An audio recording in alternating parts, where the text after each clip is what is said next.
Okay, so today we're going to cover the first of the two Centurions that it's actually possible to take in Terminator armor. So we're going to talk about, today I picked the Forge Lord and the Champion. So before we get into this, I'll talk a little bit about the differences, because this is the first time we have, there's different war gear options depending on if you take them in Terminator armor or not. So that's extra bonus of Hazel the dog joining us here in the recording. So Centurion, if you are taking them with a Terminator, your options are limited to, you may exchange your combi bolter for a Magna or a minor combi weapon or a Volkite charger. You can exchange your power weapon for a power fist, a lightning claw, a chain fist, or a thunder hammer. You can exchange everything for 2 lightning claws, and you can take a grenade harness. If you are running the Centurion, you get a ton more different options. Like, you get churnable weapons, you can take chain axes, you can take Nemesis bolter, shotgun, other things like that. You can also take, of course, special mountings or the jump packs. So you get a lot more choices in that regards.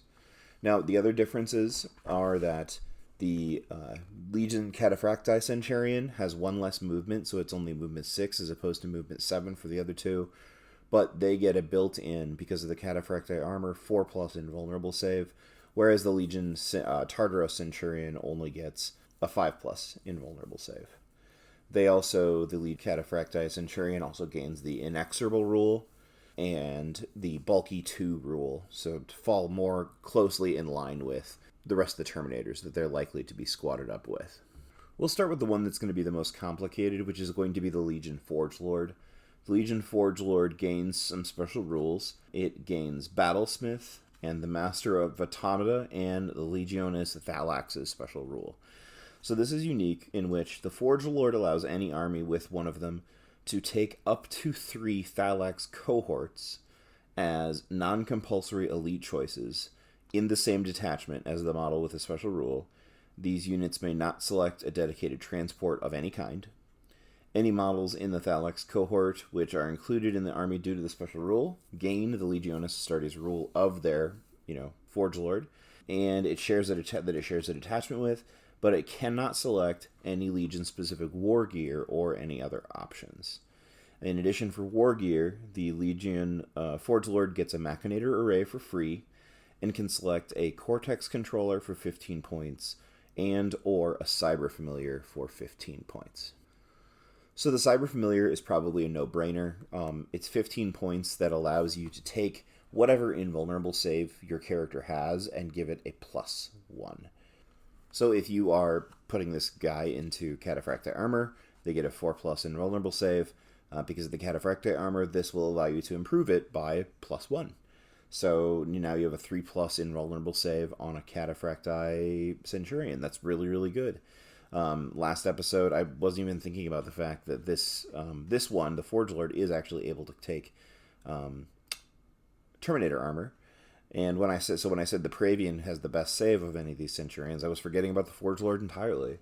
So you can put them in, get up to a 4+ in Artificer armor, or a 3+ in Cataphracti, or a 4+ again if you're putting them in Tartaros armor. So the next one, which is a little bit more confusing to me, is the inclusion of the Cortex controller. The Cortex controller allows any unit that includes one or more models with a Cybernetica unit subtype. They can ignore program behavior rules described as part of that subtype while they're within 12 inches of a unit with the Cortex controller. Okay, so this is 15 points for this upgrade, and this would allow you to better control the Cybernetica that are in your army. Here's the thing about this this particular war gear is that we don't need this, given what the Forge Lord is able to bring to the table. So the Forge Lord is able to bring Thallax, and Thallax are not actually subject to the rule of the Cybernetica subtypes and the program behavior. They don't need this sort of control or support. The Forge Lord does not enable you to take other bits of Cybernetica, unless I suppose you're doubling up and you've got a Forge Lord and you're also bringing a Praevian, I suppose. But then you've also got the Praevian there, so it wouldn't necessarily be a problem. I think this is one that you just you skip entirely. I'm not exactly sure why this war gear is on here.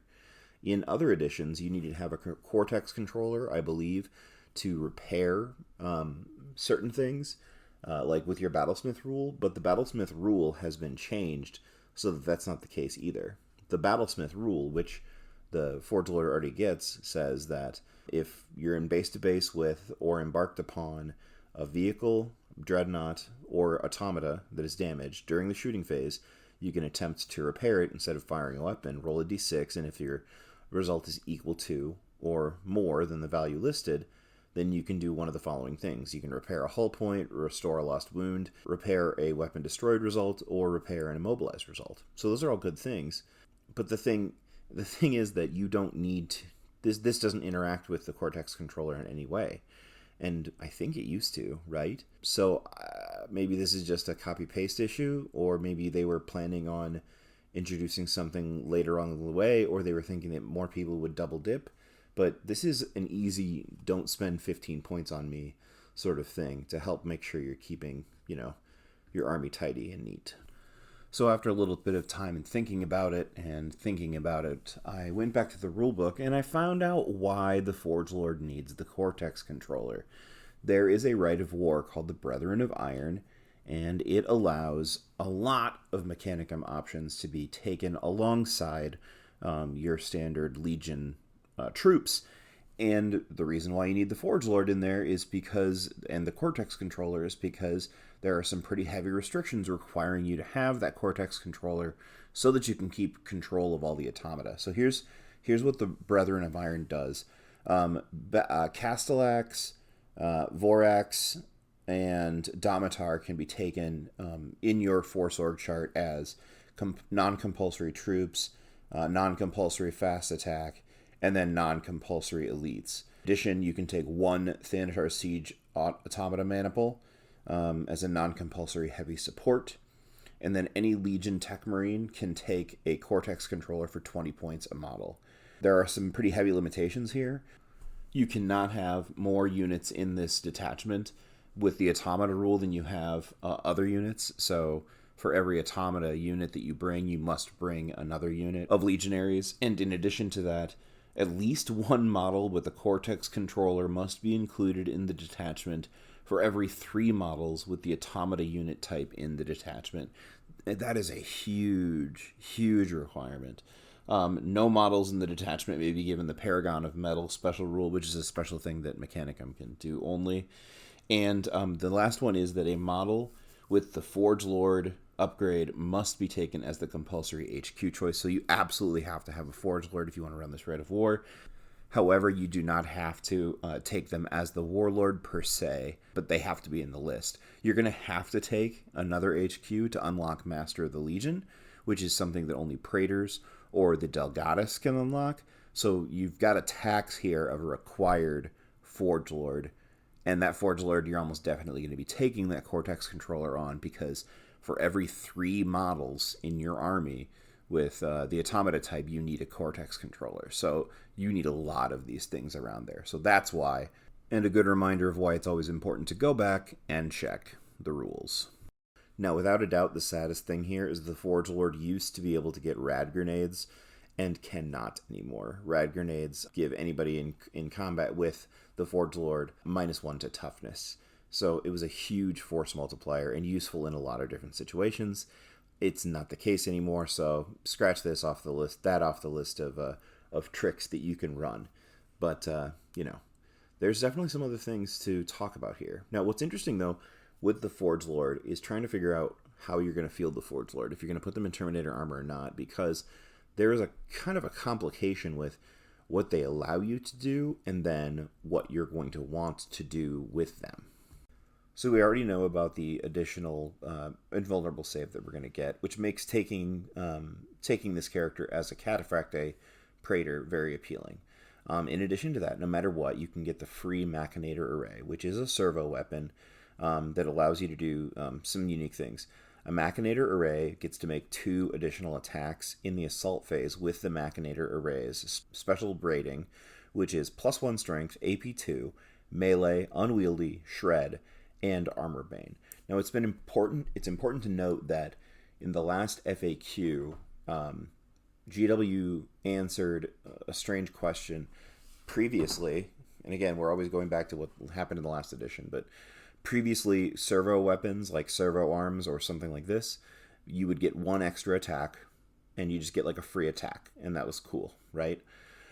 Well, as it was worded, some people noticed that it's just listed as a melee weapon now. So the question was, do you get 2 free attacks, or can you take all of your attacks? And according to, at least in the Mechanicum book, you can take your full allotment of attacks plus some, with if you take the Machinator Array or if you take the Servo Arm. So, rules as written, and presuming that the same FAQ applies for both because it's the same piece of war gear, you can take the Machinator Array as your only weapon, which you get for free, and it's an AP2 weapon, +1, it's unwieldy, it has Shred, and Armor Bane melee.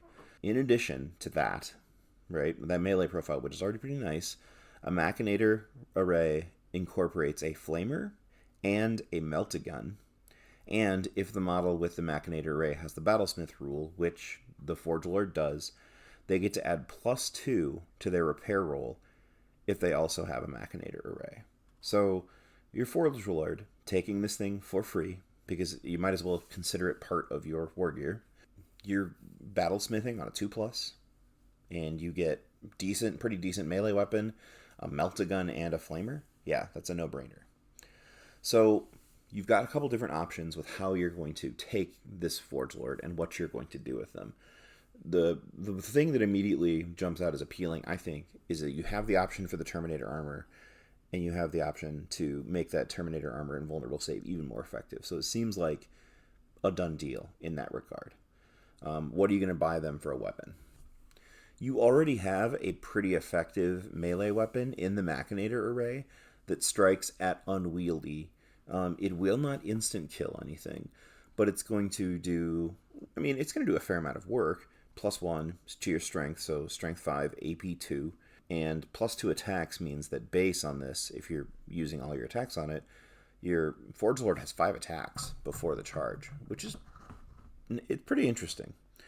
Your additional options, if you are running as a Cataphracti or a Tartaros, though, is you could take a Chain Fist for 15 points, and then you could, have a really effective, instant kill option. Probably what would make sense to me, since the Armor Bane really isn't going to help you that much with Strength 5. Yeah, you might want to take the Chain Fist. Power Fist would be 10 points. A Lightning Claw, a single Lightning Claw by itself is free, so you could side grade for that, or you could spring for 15 points to get to have a Thunderhammer. So I don't see a clear-cut option here, or you could just keep the regular power weapon if you wish. Although I would say that if you're going to spring for a power weapon, it's probably going to be a power sword, as the Machinator Array is better than straight up a power axe. So why wouldn't you try to get something else that you might swing a little bit quicker if you felt the need, if you feel like you have to swing at Initiative 5 as opposed to waiting for the last. Now, of course, you definitely can take a Forge Lord with a jump pack. You can put a Forge Lord on a bike or a jet bike if you wished. There's definitely, I could see potential reasons to do so. I don't know. If you've got a unit that's going to speed around and support this person, if you have vehicles that you desperately need to be topped off for hull points and whatever on different sides of the battlefield, I guess. I don't know. But realistically, this is a model that has a better than average melee output to start because of the Machinator Array. It has the ability to have a stronger, more hardy than usual invulnerable save. So I honestly think that I see a Legion Cataphracti Forge Lord as probably what would be the most expected option to come out of this. But this is what's interesting about that. We're talking about all these other things, and we're not talking about maybe the most unique part of the Forge Lord, which is the ability to bring those Thallax. So to add the next wrinkle, let's take a look at what you actually get to bring because of the Forge Lord. So the Thallax cohort, it's a base of 125 points for 3 models. This is in the Mechanicum book. The 3 Thallax, they have infantry, and interestingly enough, they are line. So you are able to bring elite choices with line. Veteran squads cry, but whatever. It's line and it's an elite choice, a non compulsory, but it's still there. As far as war gear, every Thallax cohort gets a close combat weapon, a lightning gun, the Lorica Thallax, oh my gosh, I should have prepared to read this beforehand. I'm going to go with Incunabulin jetpack and frag grenades. They also get Bulky 2, Gin Sight, Feel No Pain 6+, Relentless, and Stubborn. For options, you can take up to 6 additional Thallax per unit, so a total of 9 in total. Each one after the fact is 37 points a model. The whole squad can take Melta Bombs for 5 points a model, and any model with a lightning gun can take a chain bayonet for plus 2 points, which is the same chain bayonet that legionaries can get. And then for every 3 models in the unit, 1 Thallax can exchange their lightning gun for one of the following weapons: a multi-laser for 5 points, an IRAD cleanser for 10 points, the phased plasma fusel for 10 points, a multi-melta for 25, or a photon thruster for 25. So we're going to start off talking about the lightning gun, which is the stock weapon. And this is the same gun that the Vorax get from last episode, so should sound familiar. Arc setting is 18 inches range with strength 4, AP dash, heavy 3, and shred. The strike setting is 18 inches, strength 7, AP 5, heavy 1, rending, and shred. 18 inches range and heavy won't really matter to these guys because they do have jetpacks, so they can jump around quite a bit, they can boost a bit, and they have the relentless rules, so they can run and fire move and fire these weapons. The additional options are interesting as well. For 5 points, the multi-laser is a 36-inch range weapon, strength 6, AP 6, and heavy 3. So, I mean, it's better than the 3-shot version you get from the lightning gun, but it is worse in the fact that it has no AP. You're just trying to churn up bad guys with it. So, it's good. Strength 6 means that you won't have to miss the shred reroll from the lightning gun so much. And for 5 points, it's not that big of a deal. The IRAD cleanser is a template weapon, strength 2, AP 5, assault 1, fleshbane, and radphage. This is bad.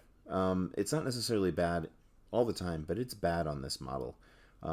Because anytime you're taking one of 3 and giving them a flamer as opposed to a ranged weapon, then to get close enough to use this thing, you're going to jeopardize the rest of the Thallax, unless you really, really feel like you need it. But it does have flashbane, so it's going to wound, but everything will get its save. You're not going to be able to guarantee wiping out a squad, most likely. So I would say this is an automatic no-go, especially for the privilege of 10 points per unit, or per model. That's no good. The phased plasma fusel is definitely more interesting. At 20 points a model, it is a 24-inch range, strength 6, AP 3, heavy 3, breaching 4+, and gets hot. So strength 6, AP 3 base, so it's going to kill Marines. 3 shots apiece, and breaching 4+. You're probably going to do okay with it. There are probably better units in the Mechanicum list to spam plasma fusel on, but it's definitely an option. One real problem with this is the fact that because it's base AP3, if you do roll a 1, you will be relying upon a invulnerable save and then a feel no pain in order to not be dead, because your armor save with the Thallax cohort is not that great. You might have 3 wounds, but you've only got a 4+ save. The last option is the multi-melta. It's a 24-inch range weapon with a chance to instant kill almost any tank that isn't a super heavy, and a really good chance to pen with that one shot as long as you're within 12 inches range. If you're going to do an upgrade, this is the one that's the most immediately attractive to me, because of the fact that the Thallax are jump troops that can move in, get close, and then they have the ability to utilize that 12-inch range effectively to try to get what it's wanting to do done. You could theoretically have everybody else in the squad just switch to the strike and hit with strength 7 and hope for a rend, and maybe try to add additional hull points down on something, provided you're not trying to take out anything armor value 14 or something like that. That wouldn't necessarily be a bad way to try to use your Thallax. Now, part of the reason that this is particularly interesting on the Thallax is because of their unique jetpack, the Incunabulin. Oh, that was... Ugh. Anyway, that one. A unit composed entirely of models with this jetpack may choose to increase its movement characteristic by 6 and ignore terrain while moving during the movement phase. So that's that much, that tracks. We understand how that works. A unit that begins or ends its turn in difficult terrain and dangerous terrain still takes at such, blah, blah, blah. Same thing as every other jetpack. Okay, but in addition to the bonus move during the movement phase, a unit composed entirely of models with these jetpacks can make an additional move of 6 inches during the shooting phase. This move must be taken after the unit has completed any shooting attacks, is not limited by the weapons fired by that unit during the shooting phase, and ignores terrain in the same manner as the moves made during the movement phase. Interestingly enough, it also makes you bulkier than you would be. So if you're bulky 1, you become bulky 2. This is probably why the Thallax have the bulky 2 rule, because of this jetpack. Okay. During any reaction that allows a unit to move, a unit composed entirely of these jetpacks may increase the movement by 6 and allow it to ignore terrain, etc., etc., etc. Okay. So this is there's a couple of interesting things to note here. The Thallax can use that movement after they shoot. So you can hop over a wall or hop into 12-inch range for the multi-melta, and then scoot 6 inches back to provide yourself a little bit more cushion, say just a touch outside of your opponent's reach if you so wish. But the other thing, and it doesn't say that firing weapons using this extra move impedes in any way, shape, or form your ability to charge after the fact. Now, the Thallax, maybe this would be a good time to go over their stats. Their stats, they have a movement of 7, they have an abysmal weapon skill of 3, they have a ballistic skill of 4, strength 4, toughness 5, wounds 3, initiative 2, 2 attacks, leadership 7, and a 4+ save. So this is not a melee unit. But I'd like to remind you that for 5 points a model, every one of these 3 wound, toughness 5 models can have melta-bombs. So you are looking at a squad that can move 13 inches, fire their weapons, move an additional 6 inches, and then charge into a tank and attach melta-bombs. That's pretty good. Now, what's most important to note about this special jump pack that provides all this utility and this bonus and whatever else is that this rule is negated if anyone joins the squad who doesn't have this specific kind of jetpack. And the Forge Lord can't have this kind of jetpack. So the Forge Lord allows you to take these really cool units. He gives you a chance to get line in your elite spot. You can gear them up towards tank hunting, or just infantry removal if you wish, or just sneaky line objective grabbers. And he's really tough on his own. But the thing is, the game is very much encouraging you not to run with this squad, because you don't want to do that. You don't want to inhibit their ability to do their cool jump and whatever else. So I think, as I said before, the way to take the Forge Lord is to take them with Terminator armor, with the take the Machinator array for free, take a 15-point upgrade for the Cyber Familiar, so that your armor save goes up to a 3+ in that Cataphractite armor, and then whatever else you want to buy, you can, if you want to give them more weapons, a more specific close combat weapon other than the power weapon, or just leave them stock with a power sword, so you've got an option of doing something at multiple initiative steps. I think any way you do it, it's going to work okay. And it's going to be, like I said, a better than average effective close combat weapon that also provides a ton of utility. Almost good enough to make you forget that it used to have rat grenades. So how would I run it? Well, I tell you what, I think I'm actually going to put a Forge Lord into my Night Lords list. So I'm talking about the Legion Cataphractite Centurion, 85 points, plus 40 points for the Forge Lord upgrade, plus 15 points for the Cyber Familiar, Plus 5 points for the grenade harness. I'm going to give him a side grade of a lightning claw for free. And then I'm going to pay 2 points for a Volkite charger because I think Volkite is cool. So this guy's going to look pretty sweet with one creepy, crawly, grabby lightning claw, sweet little machinator array thing on his back, and a Volkite charger on top as well. 147 points. Now for the Night Lord's list that I'm looking at, I'm a little concerned about not having quite enough anti-tank. So I'm going to take 2 squads of 3 Thallax, and we're going to be looking at giving them a multi-melta upgrade, and then also giving them melta bombs. So for 125 points base, for adding melta bombs for each of them, 15 points, and then giving them a 25-point multi-melta, we're looking at 165 points for this squad. Now, this does not provide a lot of direct synergy with the Talent for Murder because a 3-person squad with Bulky is really only 6 models. So it's not going to outnumber hardly anything, definitely not outnumber a tank, whatever else. However, in this given situation, I think the ability to move and hide and sneak them around different places and just apply a little bit of pain might be balanced and worth it. I mean, I can always double up the squad and just put them together if I think that would be best, but I'll try playing around with it. Now, the other thing that's really interesting and something to remember, and something that cannot be undervalued, is the fact that the Thallax cohort that is taken with the Forge Lord gains Legiones Astartes rule.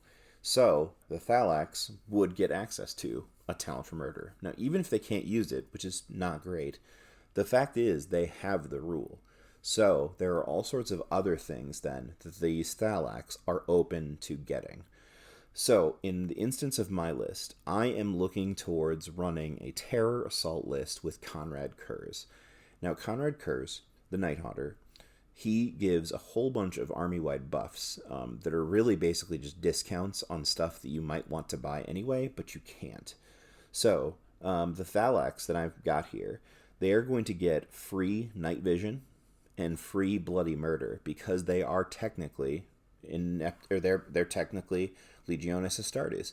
So they've got the same things that everybody else does, and so they will benefit from that rule. Now, the Thallax cannot take a dedicated transport. However, it does not mean that they cannot get into a transport. And so they can, I think, be transported in other ways. On top of that, their jetpack gives them the ability to deep strike. So they have that as well. There's lots of options with these guys, and they get to do lots of cool things because of it. Now, before we continue on with this, maybe we should take a second and check in on the Horus Heresy itself. I hear that there is a particularly fierce battle between the Ultramarines and their hated enemies, those dang word bearers, right now.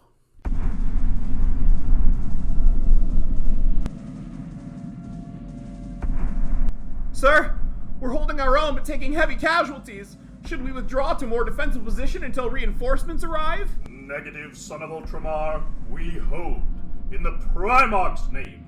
As long as Champion Gustav holds, we hold. Have faith, and help shall arrive.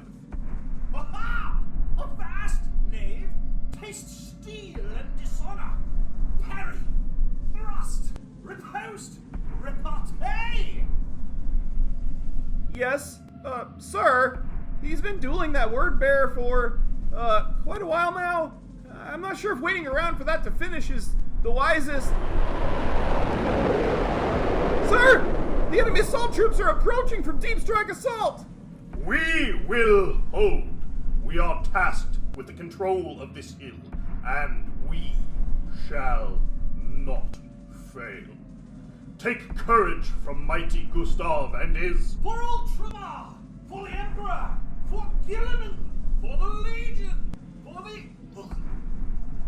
Okay, that was a good one there. I should probably pay more attention. Well, he's just so dedicated, you know. It's so inspirational. Oh god, we're all gonna die.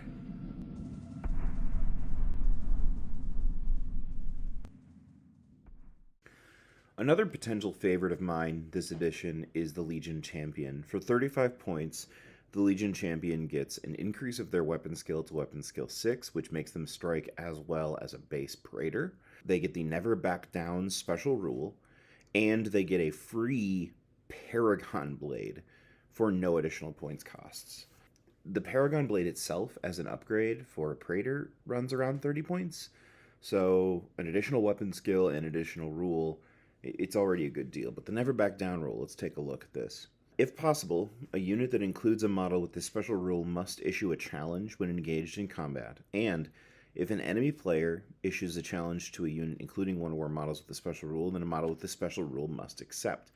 In addition, during any assault phase where this model begins the fight subphase engaged in a challenge or enters into a challenge with an enemy model, this model and all friendly models in the same combat gain Fearless until the end of that assault phase. Okay, so this is a really interesting rule. There are lots of other rules in the past. It's not uncommon to have rules that mandate challenges, so that's nothing necessarily new to Heresy as a concept. The Fearless, as a result of it, is really, really interesting because of what it allows you to do in certain situations. So, first of all, what are you going to take with this champion? Let's start with that. You could, if you wished, give them additional war gear, like maybe a pistol, or something, a gun. If you're taking in Terminator armor, but realistically, a free Paragon Blade, which is a weapon that normally champions can't or Centurions can't have, giving it to a Centurion here, giving it to your champion, is really good. So as a quick reminder, the Paragon Blade is a +1 strength AP 2 weapon that has Murderous Strike on a 6+. And Specialist. So you won't be getting an additional attack from normal, like pistol or close combat weapon sort of addition, but you do have a Paragon Blade, which strikes at AP2 at initiative, and also has a 1 in 6 chance if you wound on a 6, and your weapon has the instant death special rule. So you have the ability to just flat out take out any multi-wound model, provided it does not have instant death protection. Okay. Now, the champion comes in base with the same attacks that every other Centurion has. So 3 attacks base, 4 on the charge. Now, what's different about the Centurion, this Centurion, of course, is that bump in weapon skill has a huge impact on the overall effectiveness of this model. Now, you are going to end up in a challenge with this model. So, presumably, what are you trying to target? Well, you're probably trying to kill other HQ choices, or, of course, if the situation presents itself, you're just sniping a sergeant or something to that effect. Now, with weapon skill 6, unless you are attacking another Praetor, you are probably hitting on a 3+, and you're probably causing your opponent to hit you, at best, on a 5+. So already, this character in a challenge is going to have a fair amount of survivability because of the boost in weapon skill, and also be more offensively efficient because of what we're assuming is a +1 to hit. Now, after we factor that into effect, you take the 4 attacks, let's presume a charge here, 4 attacks, hitting on 3, that means that you are likely hitting 2.5 to 3 times, and then because of, if we're assuming you're fighting another legionary, you're looking at a 3+ chance to wound, so you've got a pretty good chance of landing 1 to 2 wounds, and maybe one of those is a Murderous Strike. So obviously the Murderous Strike is the thing that everybody wants and everybody hopes for, but realistically, you can expect your opponent to have to take 1 invulnerable save and probably 1 wound, maybe 2. So that's good, but it's not necessarily great. But here's the kicker, which makes the champion so interesting. So let's say you end up in a combat and you are in a challenge with a superior foe or superior Praetor, and you end up in a situation where you don't actually get to kill them. Your Centurion here is not going to be by themselves. The champion is going to be in some kind of squad going somewhere in order to safeguard them so they can make it into this combat. Now, because of the fact that you are in that challenge, the squad that you are with becomes automatically fearless. All right? Now, what is the purpose of the champion? If the purpose of the champion is just to remove a high-powered character from the board, then it really doesn't matter what kind of squad you necessarily put the champion in. You might not necessarily care if the champion goes into a super, combat efficient unit. Let's say you take the champion and you put it into a thick tactical squad of 15 or so Marines, and you also give them, let's say an apothecary. Now, you have a ton of ablative wounds connected to this champion. You've got probably some good rerolls. Depending on your positioning and where you are on the board, you might be triggering Heart of the Legion, so that they're have an even better feel no pain. But on top of that, no matter what happens in that combat, however many models you have left after the fight, you will not flee. Which means that if the challenge is still ongoing and that your champion is still alive and so is the opponent, you get another shot next turn to try and take them out with that murderous strike, or just hold them there further. Suddenly, the champion becomes an interesting way for relatively cheap amount of points to stick them in the line someplace, try to hold up or shore up part of your line from an obvious charge, take out a couple characters or something, but basically guarantee that that unit is not going to fall back, provided it doesn't get totally destroyed or swept by whatever's coming at it. Now, this is a really interesting tactical ploy. It makes sense from a fluff standpoint to have a champion, in with the rank and file troops for inspiration to shore up that part of the line or whatever else, and it gives you a lot of tactical options. Now, you could always put them into another squad, which is a much, fiercer combat squad or whatever else, but if you're looking at making multiple threats and then multiple protections and screens for yourself, then the champion can actually become a really interesting defensive tool that you can sort of deploy in order to try and make your line hold out better against certain enemies. So again, I really, really like this. Now, the champion, you could put it in Terminator armor, of course, and Cataphracti, probably what I'm thinking for that 4+ save. But because of that and other things, you might not necessarily want to, especially if you're going to go the route of hiding them in a tactical squad or whatever else. So Artificer armor would be fine as well. Still a 5+ invulnerable save.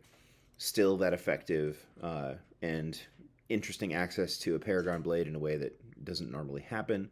And, a really fun and flavorful concept for the Horus Heresy and for a lot of different forces. I mean, every legion has champions. Obviously, every legion has all of these Centurions, but the stories are constantly full of, these champions who come together and duel. And it's one of my favorite and most cinematic parts of the game. So definitely one of my favorite choices for the Centurion.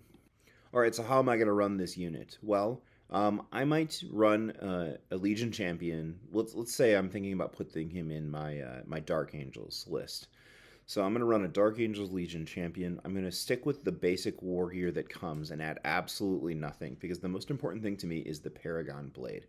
So at that point, we're looking at a grand total of 95 points for this model. Maybe I decide that I want to add Melt-A-Bombs as just an extra option. It's not necessarily a bad idea. That only adds 10 points to the total cost, so we're looking at a cool 105. Okay, so 105 points for the Centurion, and then I'm going to put him in with a tactical squad, or potentially a despoiler squad. Now, what I'm thinking here is that for Dark Angels, if I give my tactical squad the Deathwing mark, then they get a +1 to hit with chain swords and whatever else. So even though I'm putting him into a squad with just generic, line troops, I'm utilizing a little bit of the synergy from my Legion. I'm getting that additional +1 to hit, and actually getting an additional +1 to hit with my champion as well because of the +1 from the Paragon Blade. So now this guy is hitting even better, potentially hitting on a 2+ against some of the other HQ choices that he might be going after. Definitely if he's just slapping around some sergeant or something like that. Now, like I said, I'm planning on embedding this Centurion into a large unit. Perhaps I'm thinking about adding a Centurion as well. And now I've got a fairly formidable squad of survivable base Marines who have an additional defense of, I know they're not going to necessarily run away, because I'm presuming the ability to get into a challenge. I've got the Centurion who's going to hit well, maybe take out the, sergeant or other HQ choice, so eliminate a couple of special weapons from the combat. I mean, maybe I just hold for an indefinite period of time until I can apply other forces to this major problem that I'm presuming that this squad is standing in front of. Or, maybe I actually just whittle them down and take care of it. But regardless, this is how I think I would like to try to run a champion. I think it'd be a fun way to do it. Thanks so much for listening/watching.